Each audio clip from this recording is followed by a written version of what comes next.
Ngayon na lang uli nakapunta sa shore, palabas. Ayun barko namin, oh. Anong barko yan?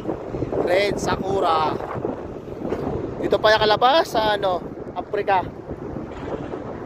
Dalawa lang kami ni OS. Oh, first time niya makalabas. Tala ng buhay niya kasi first time pala niya lumabas sa international eh. Nakakasakay niya lang. Yan, ganda ng lugar oh.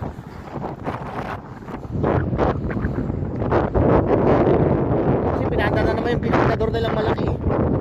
Ayos eh. Tingnan natin ano mapupuntahan dito. Anong meron dito sa Africa. Live and safe.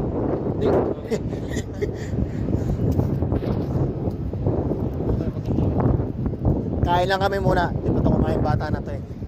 Nilibre ko muna. Lang.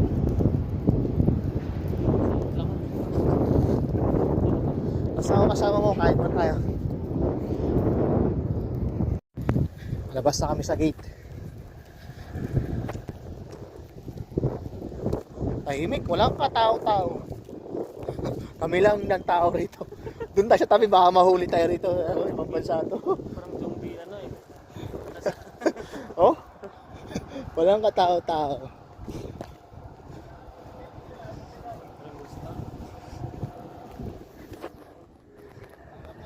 Imig syudad na to no? Oh, syudad daw. Ito na yung pinaka-city nila dito. Pero business ano daw to eh. Commercial nila. Bro, ito na yung pinakamaganda ano, mamaya palit yung lugar.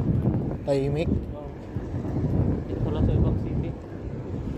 Ewan ko lang kasi nakalabas ako sa tema. Kahit pa paano man sabi ko okay din naman doon. Ilang beses na rin ako nakalabas sa Africa. Ano yun? Local restaurant. Restaurant pa yan? Signature. Grabe no, parang alas 3 ng madaling araw ba? Walang tao.